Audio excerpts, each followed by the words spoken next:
In January 1919, the first Dáil Éireann adopted its democratic program. It made a bold, foundational declaration. No child should suffer hunger or cold from a lack of food, clothing, or shelter. Fast forward more than a century later. Ireland is one of the wealthiest countries on the planet. Yet, tens of thousands of households are qualified for social housing support. Thousands of children are living in emergency accommodation. And an entire generation of young adults has been systematically locked out of ever owning a home. So how did a state born out of a desire for basic shelter and freedom turn into one of the most volatile, hyper-financialized property markets in the world? The answer doesn't lie in a simple modern lack of supply. It lies in a 100-year-old obsession. From the moment the Irish state was founded, housing policy was never just about putting a roof over people's heads. It was a deliberate ideological experiment to turn every single citizen into a property owner. And as we are discovering today, that experiment has a devastating price tag.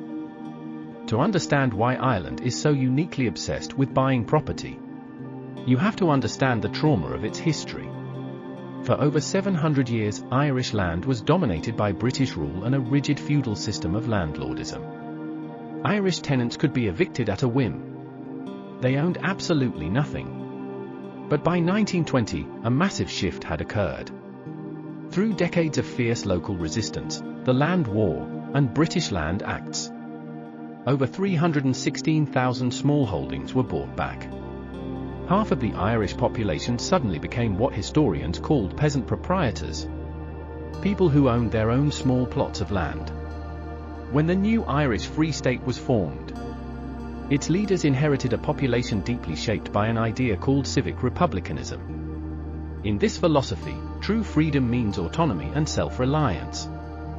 If you don't own your land, you aren't truly free. You are at the mercy of an outside ruler, a landlord, or a monarch. Property ownership wasn't just real estate. It was viewed as the ultimate virtue of a stable citizen. But there was a massive problem. The housing stock the new state inherited was abysmal. In rural areas, over a third of the population lived in third- and fourth-class mud huts.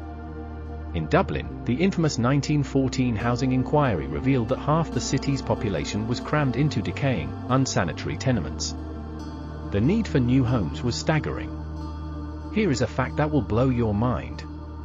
A British assessment in 1919 estimated that Ireland needed roughly 61,600 new dwellings. Exactly a century later, in 2020, the Irish state's assessment of housing needs stood at 61,880. A century went by. The population grew by 50%. But the structural shortage remained hauntingly identical. In its early decades, the Irish state didn't just leave housing to the free market. It launched massive public works programs.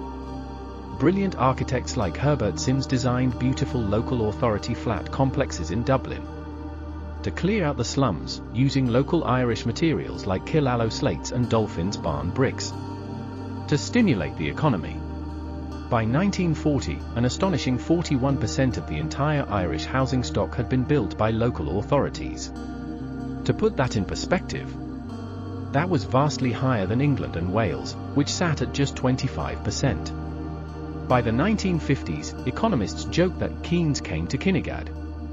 The state was pumping historic amounts of cash into building homes. In 1957, a mind-boggling 97% of all dwellings built in Ireland received some form of state aid. A radical intervention only matched by social democratic Sweden at the time. One American commentator in 1965 observed that the Irish lived in the world's most heavily subsidized houses, creating an intensely conservative, home-owning society. But there was a catch. This obsession with owning a home perfectly aligned with the rigid, conservative values of the Irish Roman Catholic Church. For the Church, a neat, self-contained suburban home wasn't just real estate. It was a moral fortress against radical social change. However, the state made a critical long-term decision. Instead of keeping these public houses as a permanent national asset, the Irish state began selling them off to the tenants.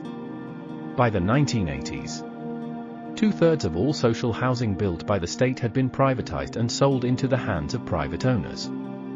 The state was actively dismantling its own public safety net, setting the stage for a fully commercialized housing market. By the late 1990s, Ireland transformed into the Celtic Tiger. Hundreds of thousands of women entered the workforce, and the two-income mortgage became the standard fuel for home buying. But the ideological obsession with property ownership mutated. It stopped being about civic virtue and became about raw financialization. Housing was no longer viewed as a human right or a social good. It was treated as a speculative asset. Capital flows into housing skyrocketed from 32% to 70% of Ireland's entire GDP between 2000 and 2006. Ireland experienced the fastest rise in house prices of any nation in the world. A staggering 350% increase between 1997 and 2007. We built a record-shattering 90,000 homes in 2006 alone. But historical data shows that increasing the supply didn't make homes cheaper, because housing serves as both shelter and an investment commodity. More credit simply drove prices higher and higher. A toxic alliance of property developers, commercial bankers, and politicians held complete regulatory capture over the state. And then, the music stopped. The 2008 crash was catastrophic. The property bubble burst, pulling down the entire Irish banking system, nationalizing building societies, and forcing the state itself into an international EU bailout. Distressed mortgages were bundled up and sold off by local banks to international vulture funds. The dream of a property-owning democracy had transformed into a nightmare of debt, repossession courts, and systemic ruin. As economists later noted, difficult as it is to accept, Ireland's toxic housing policy is exactly what killed the Celtic Tiger.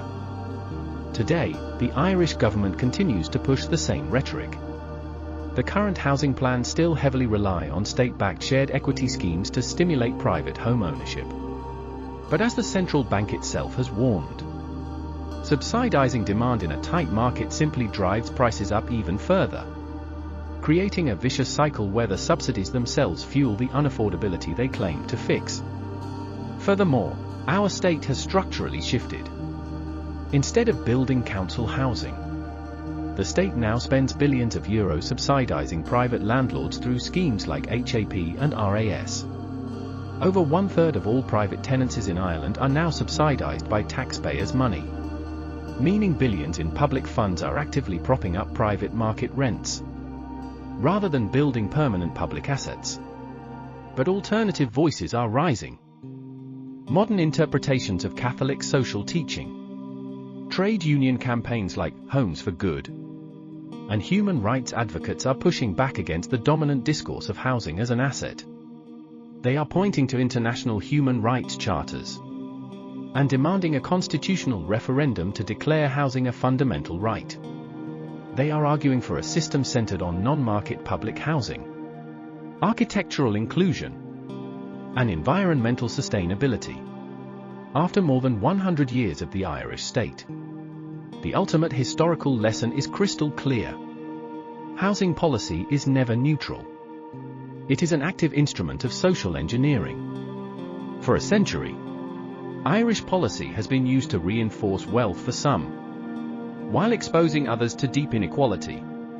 As Ireland faces its next century, the question is no longer just how many houses we can build, but whether we have the courage to stop treating our homes like commodities and start treating them like communities. But what do you think? Is a constitutional right to housing the key to fixing this crisis? Or do we need to completely dismantle how we view property wealth in this country? Let me know your thoughts down in the comments below. If this video helped you understand the housing crisis better, like the video and subscribe so you don't miss the next one.